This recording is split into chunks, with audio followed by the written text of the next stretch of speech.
ಇತ್ತು. ಬಟ್ ಇವರು ಬಂದುಬಿಡು ಹೋಗ್ಬಿಡೋಣ ಅಂತ ಹೇಳಿದರು. ಸರಿ ಆಯಿತು ಅಂತ ಹೇಳಿ ಹೊರಟಿದ್ದೀವಿ. ಸೊ ಮನೇಲಂತೂ ಅಂದರೆ ಯಾವುದು ಏನೂ ರೆಡಿ ಮಾಡ್ಕೊಂಡಿರಲಿಲ್ಲ. ಸೊ ಹಾಗಾಗಿ ಮನೇಲಿ ಯಾವುದೇ ವೀಡಿಯೋ ಮಾಡಲಿಕ್ಕೆ ಆಗಿಲ್ಲ.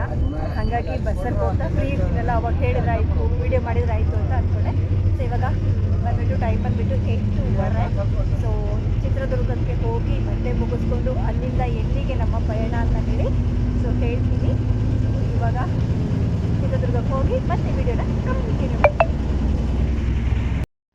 ಚಿತ್ರದುರ್ಗಕ್ಕೆ ಬಂದ್ವಿ. ನಮಗೋಸ್ಕರ ಕಾಯ್ತಾ ಇದ್ದರು. ಹಾಗೆ ನಮ್ಮ ಅತ್ತಿಗೆ ಬೆಂಗಳೂರಿಂದ ಬಂದು ಬಸ್ ಸ್ಟ್ಯಾಂಡಲ್ಲೇ ಪಾಪ ನಮಗೋಸ್ಕರ ವೆಯ್ಟ್ ಮಾಡ್ತಾಯಿದ್ರು.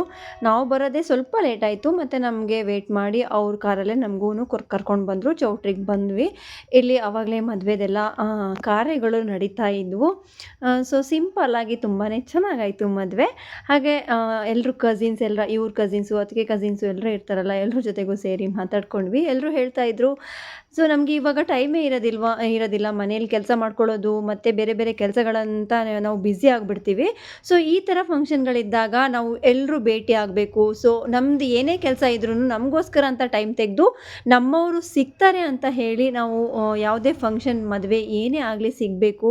ಅಲ್ಲಿ ಎಲ್ಲರೂ ಪರಿಚಯ ಆಗುತ್ತೆ. ಹೊಸ ಹೊಸ ಪರಿಚಯಗಳು ಆಗ್ತವೆ. ಸೊ ನಮ್ಮ ಹಳೆ ರಿಲೇಷನ್ಶಿಪ್ಪು ಕೂಡ ಒಂದು ಆ್ಯಕ್ಟಿವ್ ಆಗಿರುತ್ತೆ.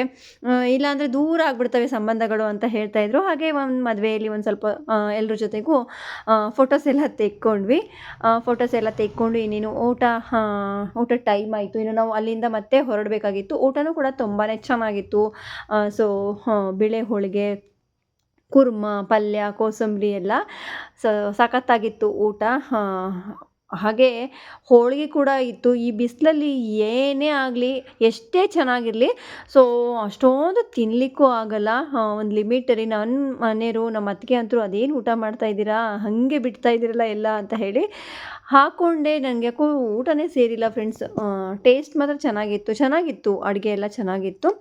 ಇನ್ನು ಊಟ ಎಲ್ಲ ಮುಗಿಸ್ಕೊಂಡು ಎಲ್ರಿಗೂ ಹಾಯ್ ಬಾಯ್ ಅಂದ್ಕೊಂಡು ನಮ್ಮ ಪಯಣ ಬೆಂಗಳೂರು ಕಡೆ ಹೊರಡ್ತು. ಸೊ ಬೆಂಗಳೂರಿಗೆ ಹೋಗೋಣ ಅಂತ ಹೇಳಿ ಸೊ ಬೆಂಗಳೂರಿಗೆ ಹೋಗೋ ಪ್ಲ್ಯಾನೇ ಇರಲಿಲ್ಲ ಆ್ಯಕ್ಚುಲಿ. ಇವರಷ್ಟೇ ಈ ಮದುವೆಗೆ ಹೋಗಿ ಅಟೆಂಡ್ ಆಗಿ ಬರಬೇಕು ಅಂತ ಇದ್ದರು.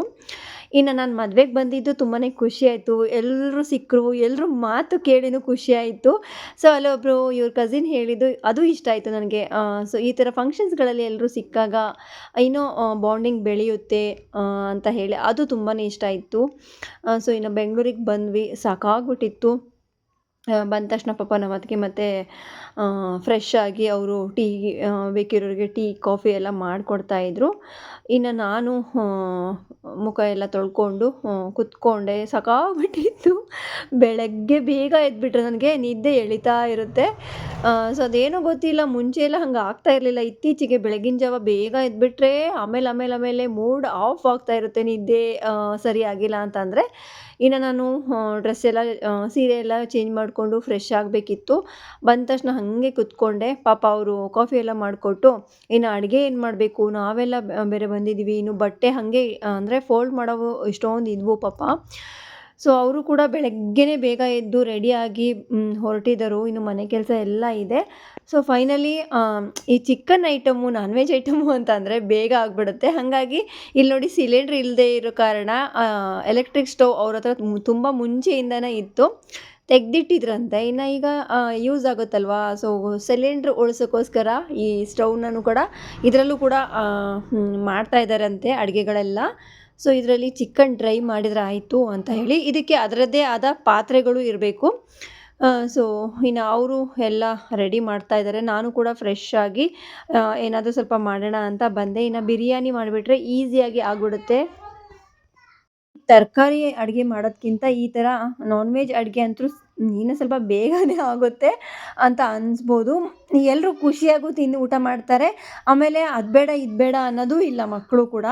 ಹಾಗಾಗಿ ಸ್ವಲ್ಪ ಅದರಲ್ಲೇ ಚಿಕನ್ ತೆಗೆದು ಸ್ವಲ್ಪ ಡ್ರೈ ಮಾಡ್ತಾ ಇದ್ದಾರೆ. ಚಿಕನ್ ಬಿರಿಯಾನಿಗೆ ತುಂಬಾ ಚಿಕನ್ ಆಗಿಬಿಡುತ್ತೆ ಅಂತ ಹೇಳಿ.